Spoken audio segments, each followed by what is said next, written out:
War match. Was a bit too late, but that's okay. Yeah, it's really hard to read my display on my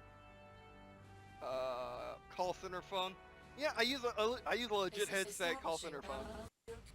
It's only $30, but apparently the voice quality is amazing. It is a really good design. I mean, it's okay, good design. New objective received.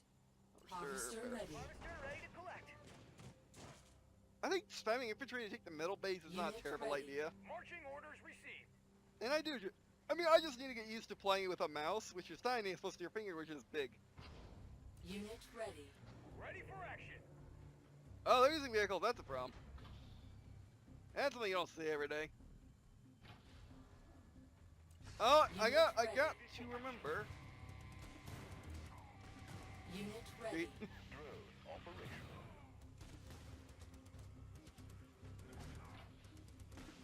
Shockwave troops. Unit lost. Building online. Unit ready. Take him out. Sometime. Unit lost. Oh, that's Unit not ready. cool.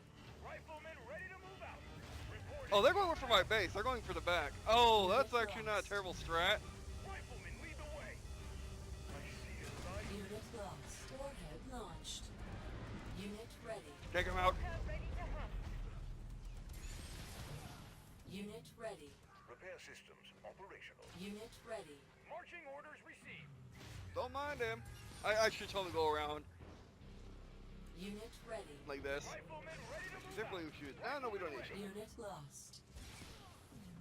Unit ready. Hit and run. Bye. Unit lost. Got that for crying out loud. Oh, you can fight there. Never mind. Clear skies. Unit lost. Orcas! Orcas can't attack each other, thankfully. We've got things. Missiles ready. Awaiting orders. Eh! Moving out. It's too big! They're too big! They're too big! Lost. Get them. Building Famous last online. words. Moving out. Unit ready. I'm on it. Walker ready for a new cover. Oh, they're base camping! Oh, that's a thing you can do. Oh, jeez. Unit ready. It's not gonna matter in about 5 seconds. Unit ready. Ew! Advance! Unit lost. They're camping my base. It's a good thing I can fly. Take them out. Oh. Clear skies. Yeah, I'm not gonna bother with them and just spam orcas. Ah! You can click on the unit itself, and you can click on the bit, and you can click on its base. Objective complete. It's not a terrible design, really. But I'm having so much fun. I mean, I really don't like modern touchscreens because you can't use your fingernails. That's what are great. That'll be here in like 5 million years. Convoy requested. Yay! Oh, it's blue. We can listen it by hours, which I forgot you get fuel, but let's do it. Yeah, I didn't really need to listen to it because I'm pretty much done here. Bounties, yay! I'm using the scroll like it matters.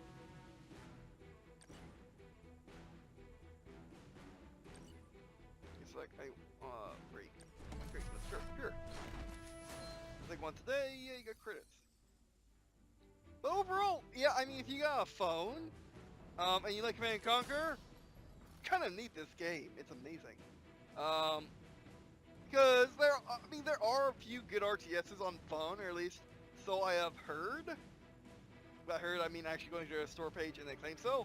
But and then the diamonds are, or whatever they are the gems are money. So what do for expires. Regional 10, choose what? What level am I now? I'm totally level 3. I'm totally level 3. Yeah, I'm level 3.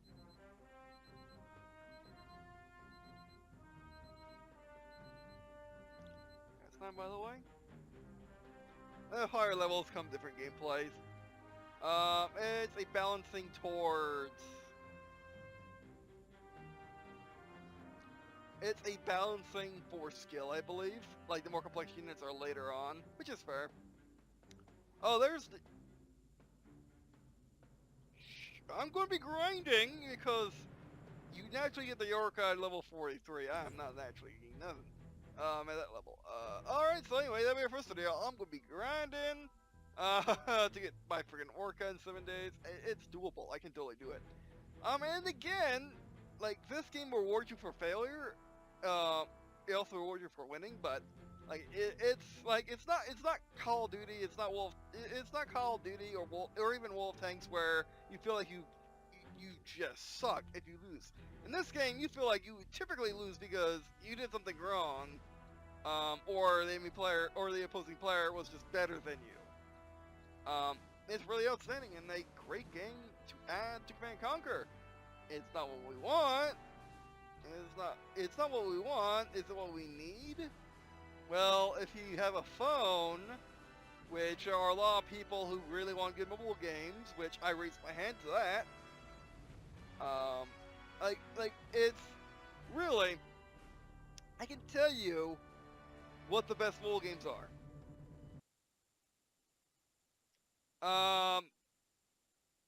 It's Command & Conquer Rivals, it's Ruby Amity Arena, it's Ruby Deck Building Game. I have it, over here. It's Ruby Deck Building Game. It's Wolf Tanks and Wolf Warships splits. It's Honkai Impact 3rd. I like that. It's a fun third-person action game. There's a couple others, but really, an unfortunate thing about the mobile space.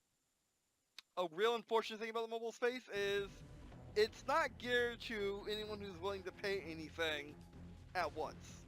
It's geared to people who are willing to pay over time, as per free-to-play games.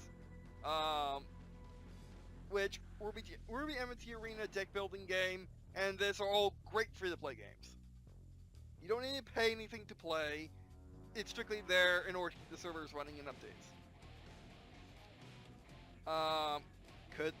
But like I've been pitching a new philosophy of, if it's free to play, you have a pay to play component.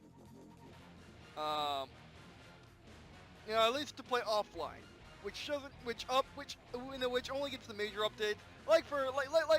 Let's use an example. Wolf Tanks. What if Wolf Tanks Xbox One was the paid for version of Wolf Tanks, where it's delayed, it's on its infantry entirely, and it's strictly skirmish, and it's strictly skirmish with bots, or you can play multiplayer. It's strictly skirmish with bots, but you can use the account, and your accounts are kind of separate. Like, you use your multiplayer units, you use your free-to-play units in your offline mode. But you can't really use your offline mode in multiplayer because you either get all the units already, or you get much faster. Thus, would really anger the online people, unless it's made from day one. Like, for example, Wolf Tanks, you'll be able to get to tier 10 of any tier within a month, or weeks for that matter, and stuff like that. And the offline version of Wolf Tanks, or the premium version, whatever you want to call it. But yeah, I guess premium would be what you would call it on the Play Store, on the Google Play Store, but you get the idea. Like, when you look at the Google Play Store and look through all the games, you realize something. There's not many games. Just looking into the Google Play Store itself, there's insane amounts of games. Looking for paid-for versions, which you can play offline, as a base minimum, you'll find just a few in comparison. It's really sad. Most of it is because, of course, back in the day, phones could not play really complex games. Like, of course, the PC elitists would say, "Oh, that's any platform besides PC." Which, yes, the case can be made. But still, mobile has always been bad, and like, you don't, and like mobile games for the PC is strictly for people that don't have a phone or want to play with mouse and keyboard. It's not for anyone else really, which they hate, or which a lot of people hate mobile games for the PC. But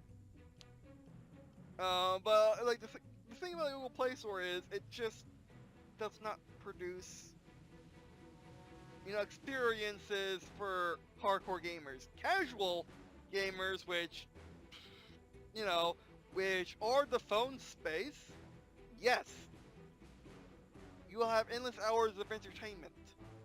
There are great games that if you want to just put down a few dollars every couple of months, yes. Or never even, yes, there are good games. All the games I mentioned in this video are those games. But there aren't games for people that are willing to, that want to play it offline because they got, you know, they got data caps, which is true for PC and console games now.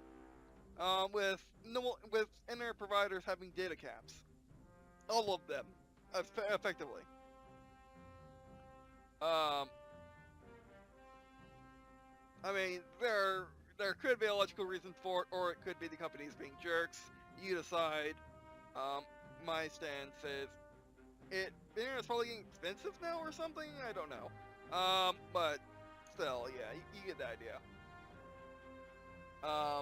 I mean, it's probably a combination of both. Let's be honest. Remember, I'm just a nice guy. But anyway, so still in the mobile space, there is a sort of thing where people don't want to pay money to you. You could literally make a AAA game and put it on mobile for $15, and people will complain about the price. You somehow magically put Battlefield 5 on a mobile phone and make it play perfectly fine with all its components, with all its graphics, and put it for $15 because it's on a mobile device. People will still complain about the price. Steam has the same issue. Yeah. And Rivals on a tier arena deck building game. Okay, maybe, yeah, maybe. Well, depending, and other great mobile games are victims of this cycle. Where people just don't want to pay for mobile. I'm the same way. It feels different. It feels different mainly because unlike Steam, unlike Xbox, which have cards which are visible in the store for you to get and buy, which is why I don't use GOG, by the way, because there's no card support.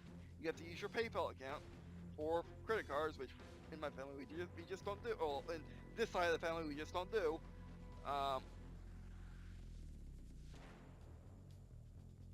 the music's so good.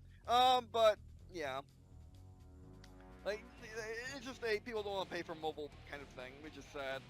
Especially since mobile phones are as good as they were in 2009, and yet the games are not as good as they were on console in 2009.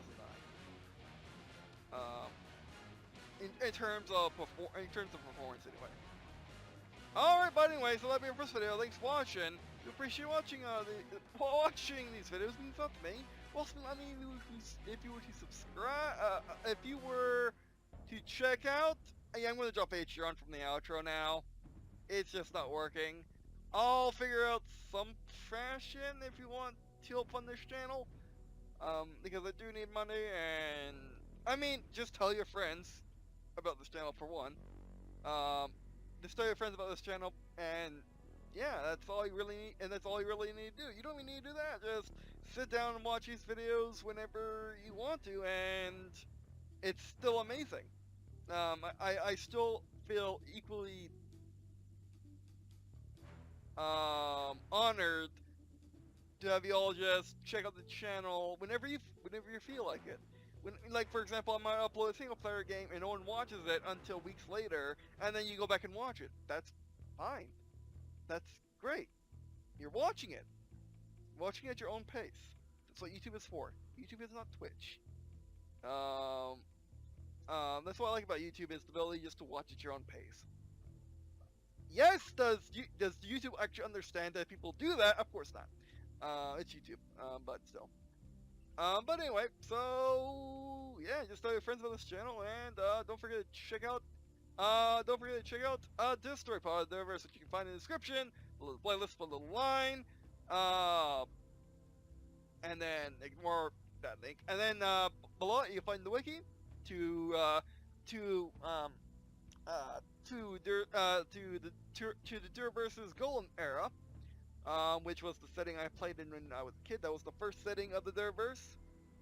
And yeah, and there was something I've been working on since I was a kid, and I really need to just write out a pitch. I've started it by making a back cover, which happened to be a bit too long, so I am going to reiterate that thing 1,000 times in order to get perfect. But also I want to use the video game trick of having a bunch of paragraphs on the side of the page too. Like a bunch of pictures and paragraphs. So yeah. How will that work with the book? I don't know. I don't look at the back covers of books. I don't look at the back covers of games anymore to avoid spoilers. But yeah. But we'll see.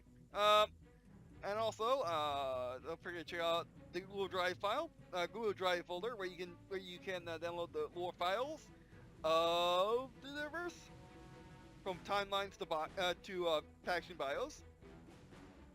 Also, don't forget to check out my first book I'm working on, which I will be uploading my second book soon. The first draft of it, which I'm on episode 2 of that. Which I am basically I just want to get started on it. So when I get into a writer's block with the first book, I can go to the second book easily. I can easily go to the second book to to write. So I never stop writing effectively. So I can just sit down and write for 3 hours on end, and then switch to the book because that's how long it takes for me to get any length of work done. Because I'm a slow writer. I'm not a slow typer, I'm a slow writer. But anyway, so also, don't forget to the first book I'm writing on, which I just finished, Story 3. I'll be uploading that soon. Is their story, Life in War in 2040s, and the Twilight Adventures in the Golden Era, where he followed the adventures of Dirge Paline, his wife, and friends as they go on crazy adventures, trying to maintain the perfect world they have built over the last 20 years, ever since the events of World War III. Protecting the utopia of Green&Blue, the megacorp, the country, the society that fits no definitions and yet contradicts them all. Oh, that's good. I gotta keep that. By the way, and they do that by fighting in hypersonic dogfights in the stratosphere. Tank battles with super heavy tanks, and the return of heavies, super heavies, and tank destroyers. And naval battles with battleships that can dual carriers, and just bombard land from hundreds of miles away. And ultra carriers being a ship that's like two super carriers and two super carriers sandwiched a assault carrier, and of course infantry battles with power armor. In the world where power armor is dominant, yet not everyone has it yet, and how that affects combat, with regular infantry having to resort to general purpose machine guns in order to eventually penetrate power armor. Basically pound it to a pulp and then it'll go through with rifle rounds. Essentially, that's it, and that's pretty much it. That's a good one. I'm going to have to write that down. But anyway, alright, that'll be it for this video. Thanks for watching, and I guess, see you in a second! Oh, that's fail. I guess, see you in a second.